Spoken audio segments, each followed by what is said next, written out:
जुग सहस्त्र जोजन पर भानु लियो ताहि मधुर फल जानो। नमस्कार मित्रों, हनुमान चालीसा की ये पंक्तियां तो आपने खूब सुनी होंगी। इस पंक्ति का सरल अर्थ ये है कि हनुमान जी ने एक युग सहस्त्र योजन की दूरी पर स्थित भानु यानी सूर्य को मीठा फल समझकर खा लिया था। तो ऐसे में महाशक्तिमान हनुमान जी के लिए एक समुद्र को लांघना कौन सी बड़ी बात थी। इसलिए जब हनुमान जी को पता चलता है कि माता सीता को हर करके रावण समुद्र के उस पार अपनी लंका नगरी में ले गया है, तो पलक झपकते ही 100 योजन की दूरी तय करके हनुमान जी लंका पहुंच जाते हैं। किंतु लंका पहुंचने के बाद हनुमान जी की पहली भेंट लंका के द्वार पर पहरेदारी करते हुए एक राक्षसी से होती है, जो कि लंका नगरी की रक्षक होती है, जिसका नाम लंकनी होता है। लंका के द्वार पर महाकाव्य राक्षसी लंकनी को देख अंदर घुसने के लिए हनुमान जी अति सूक्ष्म रूप धारण कर लेते हैं, लेकिन उसके बाद भी वो राक्षसी हनुमान जी को देख लेती है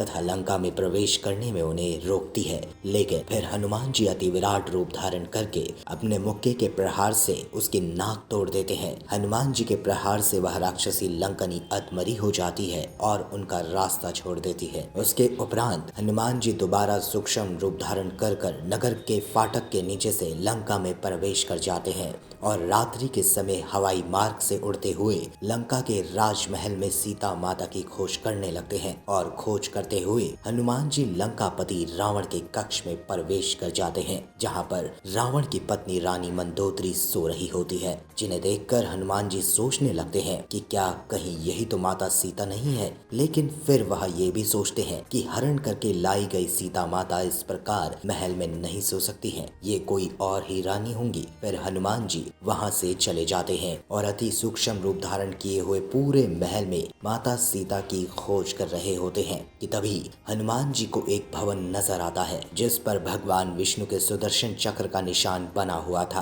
तथा शंख का निशान भी बना हुआ था। हनुमान जी को ये देख अति आश्चर्य होता है कि असुरों की नगरी लंका में ऐसा कौन है जिसके घर पर भगवान विष्णु के चिन्ह दिखाई पड़ रहे हैं। फिर आश्चर्यचकित होकर हनुमान जी लंकेश्वर रावण के भवन से नीचे उतरते हुए उस भवन तक जा पहुंचते हैं और एक ब्राह्मण का वेश धारण करके उस भवन की चौखट पर अलख निरंजन का जाप रमाते हैं। तब उस भवन के अंदर से विभीषण जी बाहर निकल कर आते हैं, जो कि लंकापति रावण के छोटे भाई थे। फिर विभीषण ब्राह्मण का वेश धरे हनुमान जी से उनका परिचय पूछता है। तब बातचीत के दौरान ये पता चलता है कि विभीषण भगवान विष्णु और श्री राम के परम भक्त हैं। असुर की नगरी लंका में राम भक्त का परिचय पाकर हनुमान जी बहुत प्रसन्न होते हैं और अपना वास्तविक परिचय बताकर विभीषण से सीता माता के बारे में पूछते हैं। तब विभीषण हनुमान जी को ये बताते हैं कि सीता माता राजमहल में नहीं बल्कि लंकापति रावण की अति प्रिय बगिया अशोक वाटिका में है, जहां बहुत सी राक्षसी पहरेदार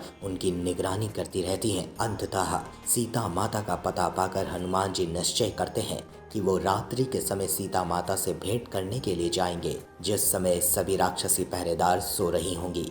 और साथ ही हनुमान जी विभीषण से आभार व्यक्त करते हैं और ये कहते हैं, इस धर्म अधर्म की लड़ाई में मुझे तुम पर पूर्ण विश्वास है विभीषण कि तुम जरूर धर्म के पक्ष में रहोगे। जिसमें विभीषण हाथ जोड़कर व सर झुकाकर अपनी रजामंदी देते हैं। इस तरह हनुमान जी की विभीषण से ये पहली अनुपम भेंट होती है। बोलो जय श्री राम।